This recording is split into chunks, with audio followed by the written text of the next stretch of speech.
I hesitate to follow these two excellent speakers, partly because I don't like what I'm going to say. That's a rather odd position to be in. Does anyone else find themselves like that?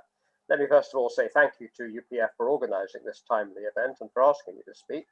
But to quote G.K. Chesterton, I tell you naught for your comfort. And I'm going to stand back a bit from the immediacies that we've just heard, very useful comments on from the two previous speakers, and try and look at basically why we seem to be doing this over and over again. Groundhog Day, although I have another couple of metaphors for that. I am by temperament an optimist, so to be pessimistic, which I'm going to be, goes against the grain. I hope others on this panel will tell me to cheer up and give me reasons to be cheerful, to quote the late great Ian Dury. Where are we in this on-off peace process? Heraclitus famously said that no one can step into the same river twice. He evidently never went to Korea. We seem to be stepping into the beginning of a peace process, a new beginning, another beginning, over and over again with different administrations. We've had some reference to this. I shall come back to it also. Actually, you don't need to go back to ancient Greece, because the Koreans have a proverb for it too, and sometimes it gets cited a lot. The first step is half the journey, shijaki banida. But it isn't. The first step is only the first step. We've seen that over and over again. More than once, the two Koreas have taken this first step towards peace, only for the second step not to come. And then sometimes one on the other side retreats even from that first step, duly blaming the other for it. Why does peace in Korea never get beyond first base? I think there are two main reasons, one on each side, actually a set of reasons really. The first one was flagged up in the UPF's very useful backgrounder to this meeting, and it's come up in previous discussions. UPF said a president of the US or South Korea may withdraw from any prior agreements made by a previous administration. They can and they do, and it happens all the time. One or two examples. In the 1990s, Bill Clinton seemed to be getting somewhere with the agreed framework. Any other people remember that or read it in the history books? Remember Kido? Remember the DPRK's enemies actually building it, a couple of nuclear power plants? So last century, those are other times which I think will not come back. Enter George W. Bush and pulls the plug. And yet the same Bush did decide later in his second term to engage Pyongyang after all, multilaterally in the six-party talks, and he even took the DPRK off the US terrorist list. Japan wasn't very pleased about that. When it comes to U-turns, though, you can't really outdo Donald Trump. It's been mentioned. He began by insulting Little Rocket Man and threatening fire and fury, only to launch into this unlikely and, to be frank, insubstantial bromance with Kim Jong-un. I mean, I don't, picking up Keith's point, I don't make light of the atmospherics and all the glitter in Singapore, but it needed to be followed with substance, and for reasons we can go into, it wasn't. Or for that matter, I go back a decade, we know the American cases better probably than we know the South Korean cases. In 2008, a then newly elected South Korean president, Lee Myung-bak, reneged on joint projects which had been agreed by his predecessor, No Moo-hyun. I do think that was a fateful error. There are sort of if-onlys, roads not taken in this long and winding road to not peace so far. If the two Koreas, I wrote this once in an article for the publication which Jenny edits, if only Lee Myung-bak hadn't done that, if the two Koreas would have started building win-win structures of an economic kind, of the kind that China and Taiwan more pragmatically over the years have managed between them, and while that doesn't resolve the political problem, it sure creates some shared interests, which people on either side might think twice before eliminating, but that didn't actually happen. So yes, we do ideally need bipartisanship on North Korea policy. We need it within countries when governments change, and between allies, above all the US and the ROK, who quite often are not on quite the same page. But the trouble is, I don't really see how you do this. There isn't really a consensus about how to handle North Korea, and there never will be, I think, for a number of reasons. One is ideology.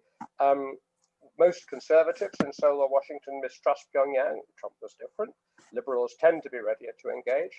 But then there are interests. No two states are identically placed vis-a-vis North Korea, not even allies, much less rivals. Yet last week in Seoul, the new US Secretary of State, Antony Blinken, played a very old cracked record. I mean, among much else that he said, he urged Beijing to rein in Pyongyang. But it can't and it won't. And why should it? I wonder that the US doesn't learn this lesson. And anyway, there's not really an agreement on what works with North Korea. Nothing much seems to work. Hawks blame doves, doves blame hawks, but Does either have very much to show for all these years? North Korea is a tough nut. But what kind of a nut is it and why? Who might crack it and how? Not a metaphor that would go down well in Pyongyang, I suppose. Let's look at the Pyongyang side of the equation briefly. I grant certainly that Western and other interlocutors have often messed up. Mistakes have been made.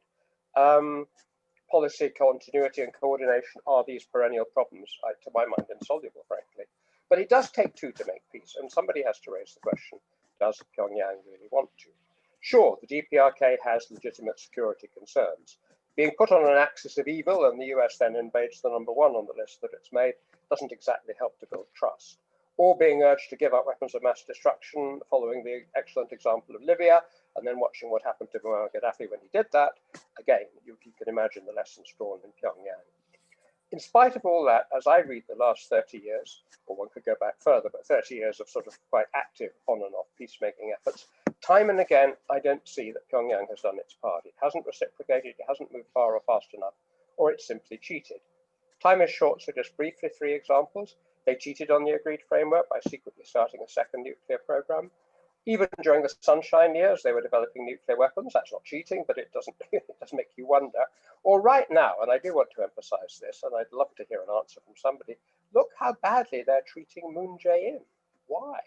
No South Korean president has ever or could have done more for the North, and none ever will again, you can be sure of that. But after feigning friendship through those 3 summits in 2018 and raising all our hopes, Kim Jong-un simply dumped Moon. For over 2 years, Kim and his sister have ignored or insulted Moon, and they even famously, childishly blew up the Joint Liaison Office just to show we're really, really angry. Why? How do we explain this? The only explanation that makes sense to me is that Kim used Moon to get to Trump, which is who he really wanted, and then he junked him. Is Kim angry at the Hanoi summit debacle? No doubt, but that wasn't Moon's fault. If Kim was wiser, or if he really cared about peace on the peninsula, he could have still made nice with Seoul, in fact, subtly splitting Seoul away from Washington. Family reunions, for example, could have happened, no problem with sanctions for those. Or Kim could have accepted Moon's offers still being made of aid for flood damage or for COVID, which of course they say they don't have.